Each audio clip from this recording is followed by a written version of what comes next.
This is the reason why everybody thought I dropped out of high school. Over the 4 years of high school, I was probably in school a total of 100 times altogether.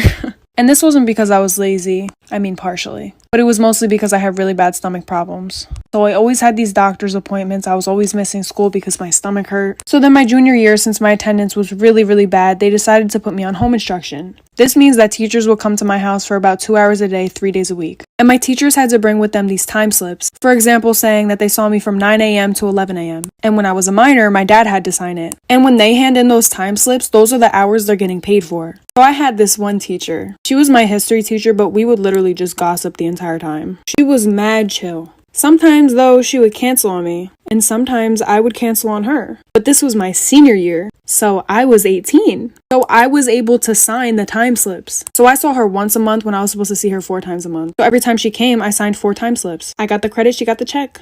Story time about the time a nail salon took advantage of my blindness. My sister and I got our nails done. We used to go all the time, and while the lady was doing my nails, she asked me how I knew how much money I had. At the time, I used cash, never again after this, but I told her that I folded my bills a certain way. I told her that I folded my 20s different than my 10s, different than my 5s, different than my 1s. Anything of her asking that question, I think it's a good question, and I just thought she was curious. I got done with my nails, she walked me towards the front, and my sister was actually just finishing up with hers, so it was perfect. There was another man at the front, and he asked me how I knew how much money I had. And the same thing. Before I left to go to the nail salon, I made sure exactly how much money I had. My sister helped me count it, helped me make sure that I folded the right bills, just so I knew how much I had, how much I would spend. I gave her the money. Positive that I gave her the right amount because it was just folded, it was folded perfectly, and I counted it out. She takes it, starts talking in a different language, and then tells me that I owe her $20 more. I didn't, and I told her the exact amount I gave her, and she's like, no, you didn't give me this amount, you gave me that amount. Like for part 2. Part 2, the time a nail salon took advantage of my blindness. We go back and forth a few times. I'm positive that I gave her the right amount, really counting it back to her, and she's like, no, you're wrong. And at this point, more people are walking into the salon, so I'm getting really uncomfortable. Back at it, I should have pulled out my phone that has a money reader on it and read her the money using my screen reader,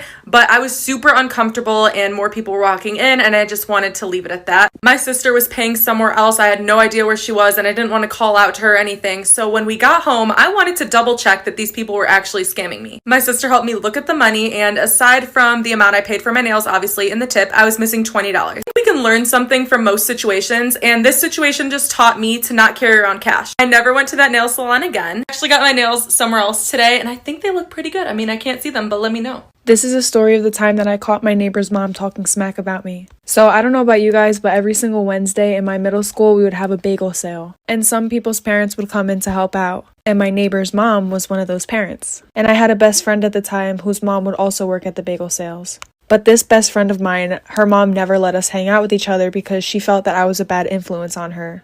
When in reality, it was the complete opposite. So basically, her mom wouldn't let us hang out. And sometimes my friend would go with her mom in the morning, basically as a ride to school, and to help out with the bagels too. And one day when she went in with her mom, my neighbor's mom also was there too. So my friend starts eavesdropping into their conversation, and my friend's mom brings me up and says how much of a bad kid I am and a bad influence. And my neighbor's mom was like, oh wow, that's my neighbor, like we always suspected something bad about her, our whole entire neighborhood knows this about her, basically making stuff up about me. So then I go home crying, tell my mom. Part 2 of catching my neighbor's mom talking smack about me. So my best friend tells me all these things that my neighbor was saying about me, obviously. And I got really upset, so I went home and I just started to cry. Because for some reason I felt like when I was younger, every one of my friends' parents hated me.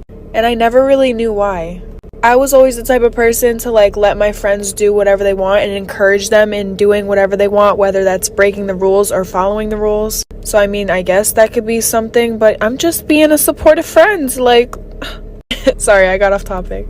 So when I told my mom, she was like, okay, come with me, I'm gonna knock on her door. And I was like, heck no, I do not feel like dealing with this. Mom, you deal with it. So she calls her up on the phone, puts her on speakerphone, confronts her about the situation, and this lady starts going on about how she loves me like I'm her own child, saying that I was never a bad influence on her daughter, and that she actually wanted me to hang out with her daughter more. That's not what she was saying at bagel sale.